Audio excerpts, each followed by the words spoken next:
And now we have a very special guest, Hanan, and he's coming to us from Israel. I'm not sure what time it is there, but let's see. It's 20 past four in the afternoon, Tom. Oh, so it's still in the afternoon. All right, Afternoon, excellent, and excellent. Our friend, it is great to see you. Thank you for once again sharing your wealth of knowledge here at StutterFest. We look forward to your presentation. thank you very much, Tom. It's I'm just trying to figure out the sharing. It's really um, Tom, can you see my screen? So really, I feel very excited, a little bit, not a little bit, very emotional, overwhelmed to see you, Tom. Haven't seen you for a long time, and a lot of other people here, Paul and Lucy, Robert. This is the first time I'm seeing you, and others. Jennifer and Glenn, thank you so much for your unique presentation and her perspective. Amazing. So I'm going to be speaking about a few aspects of stuttering. Speaking about stuttering, about struggle with stuttering, about stigma, and if we have time, we'll speak also about shame.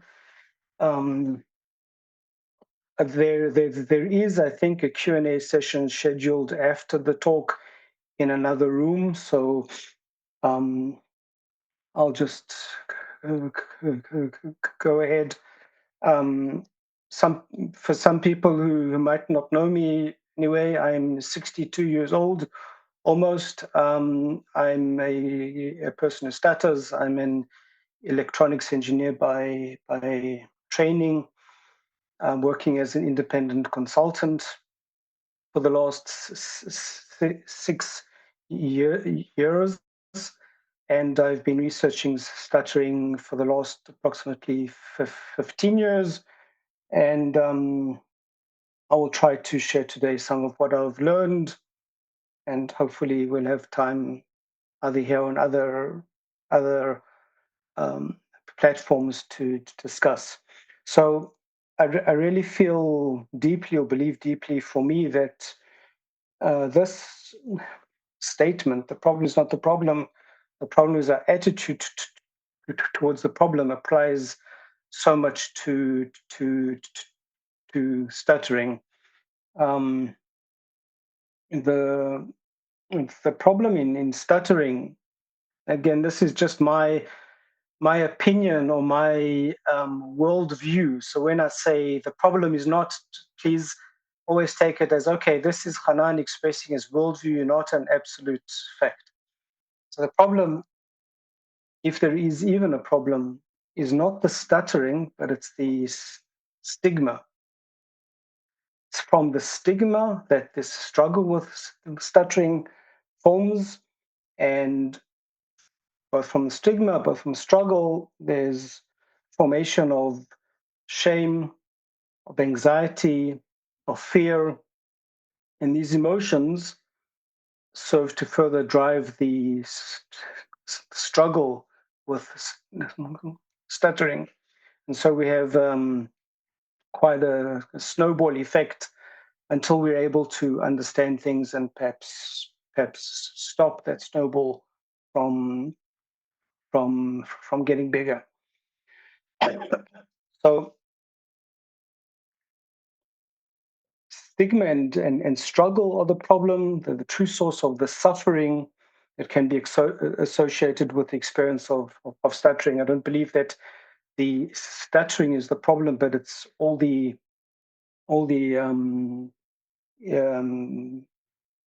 emotional and cognitive and some behavioral characteristics around it. We know that there's a public stigma of stuttering, but from public stigma, we can also develop self-stigma. I'll be speaking about this a lot. And there's terminology that we see in the research, and not only in research, we sometimes also hear it from some speech language therapists, that perpetuates the stigma. Terminology like recovery from stuttering, as if stuttering is a disease, or overcoming stuttering. I think that we can do a lot to overcome our beliefs and our attitudes towards stuttering and help us to live the lives that we want to live. I also believe, and this is again my belief, that unhelpful fluency-focused therapies perpetuate the stigma, because the fluency-focused therapies perpetuate the belief that something is wrong with stuttering, and therefore it becomes part of the problem. So I'm going to jump in, start with just a very brief recap of some basics. In developmental stuttering, which is what we're speaking about, as opposed to acquired stuttering, we have primary characteristics and we've got secondary characteristics. The primary characteristics are the repetitions, or the prolongations, or the blocks. The secondary characteristics are those characteristics that are manifestation of our struggle, of our attempts to avoid stuttering. There can be physical tension. For example, instead of saying stuttering, I could go stuttering, and really creates a lot of physical tension, which is an expression of my reaction, completely understandable, but my reaction to my stuttering. Is the addition of filler words and sounds like well, I think, all kinds of filler words that we add. They can be in voluntary bodily movements that we develop over time, that come about because we find that they, for whatever reason, release us from a block. And there are a multitude of avoidance behaviors, covert stuttering, changing words, choosing not to speak, choosing very carefully when to speak. Some people even change their name because it's difficult to say our name. So it's. I think perhaps, Lucy, this is a book by itself on avoidance behaviors. It's important for us to know that stuttering, developmental stuttering, has a biological basis. There's been such a lot of research in the last 15 years more, that shows that, well, as far as we can see right now, that at its core, stuttering is a manifestation of a speech motor timing and initiation phenomenon. It's not a problem, it's not a disorder, it's a phenomenon, it's something different. It's not a defect, it's a difference. We know that there's a genetic influence, again, from the research. Stuttering is not necessarily hereditary, but we do know that in approximately 40 or 50% of the cases of stuttering, people who stutter, there is a hereditary background. But again, there's a genetics and hereditary are two related but different topics. We know that there are differences in the white matter structure of the brain.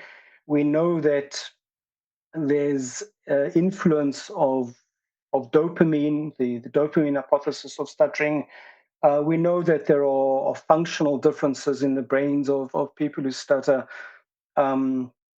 All of this is not to say that people who stutter are less or more intelligent than anyone else. It boils down to a difference in the speech motor timing and initiation mechanism in the brain. Of course, there are environmental influence as well.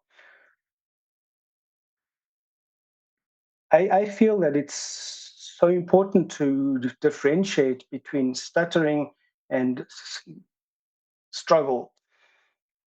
These secondary characteristics that we speak about, the avoidances, the applying of physical tension, the bodily movements, the eye blinking or the avoidance of eye contact, the addition of filler words, these are all manifestations of our struggle as we struggle, understandably, right, to not stutter.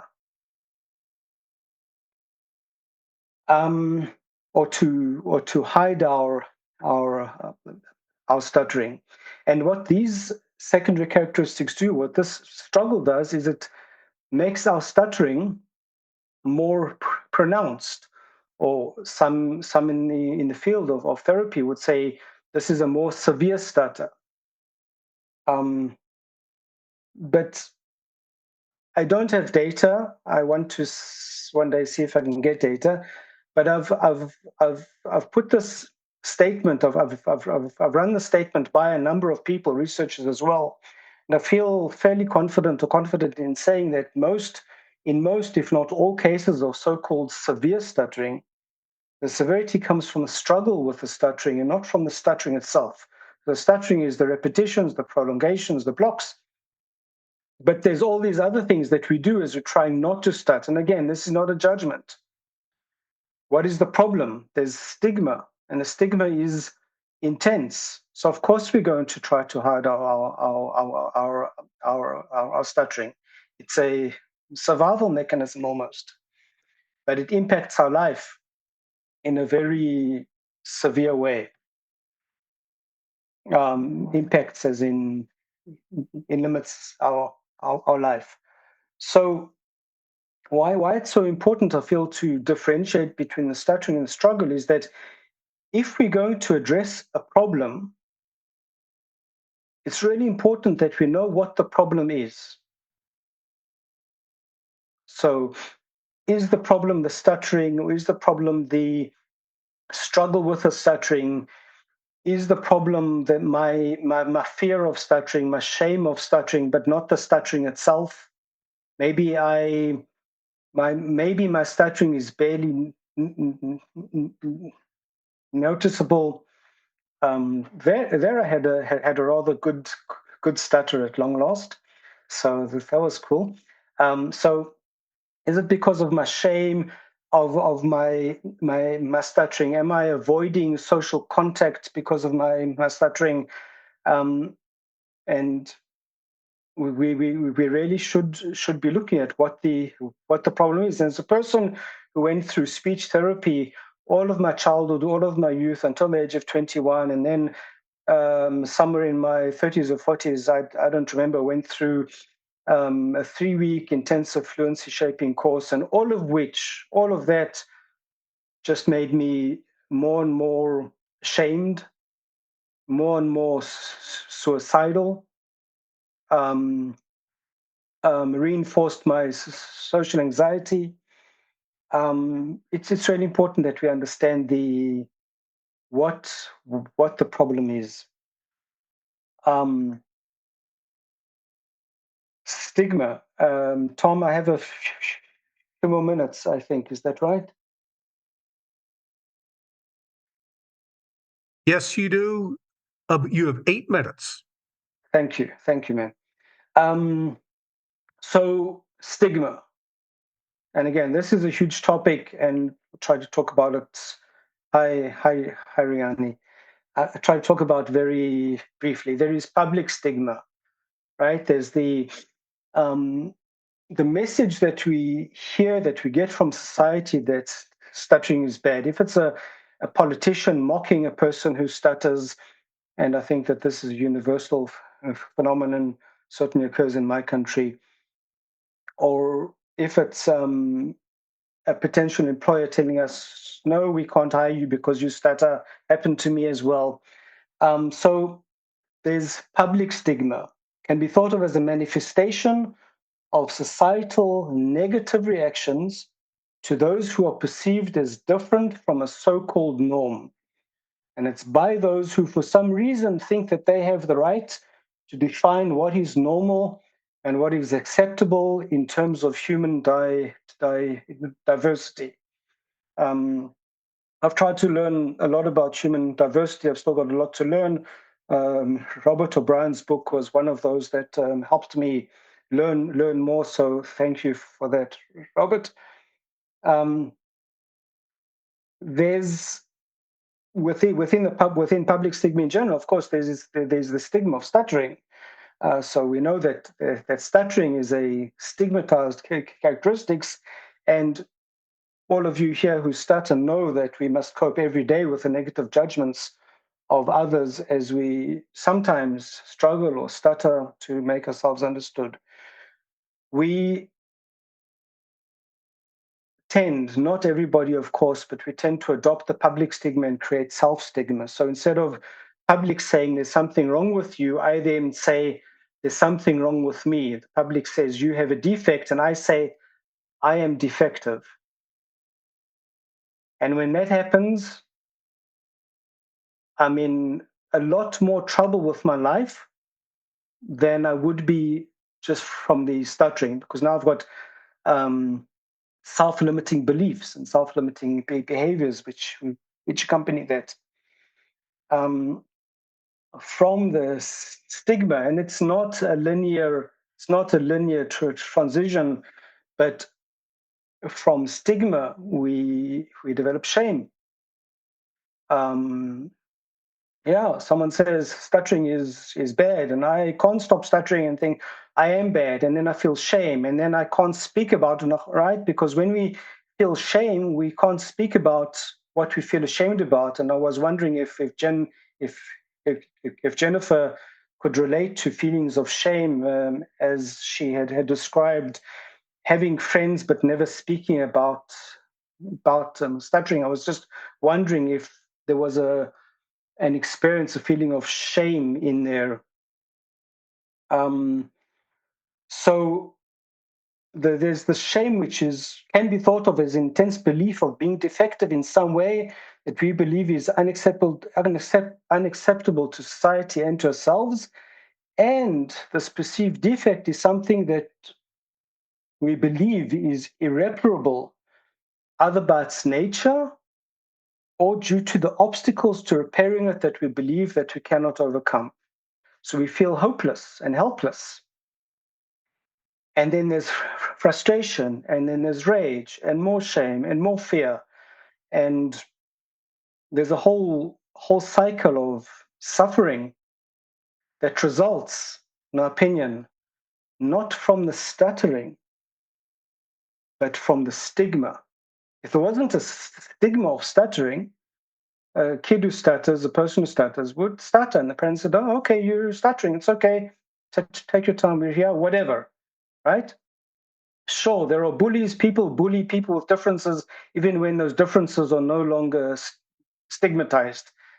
Correct. But there's a world of difference between that and between the stigma, the absolute unacceptability of stuttering in many ways. So if we can address the stigma, if we can address our self-stigma, what can we control? We can't control the world, but we can control what we do and what we believe and how we choose to change the way we think. And if we can change the way we think about stuttering and decide to reject the stigma, maybe we can also find a way from there to recover, not from stuttering, but from our shame and from our self-limiting thoughts and beliefs. And if we can do that, someone says to us, "Hey, you stutter," and you say, "Yeah, stutter. So what?" Then perhaps we're free, and we stutter, and we go about our lives and do what we want, and it isn't a problem because we've resolved the source problem.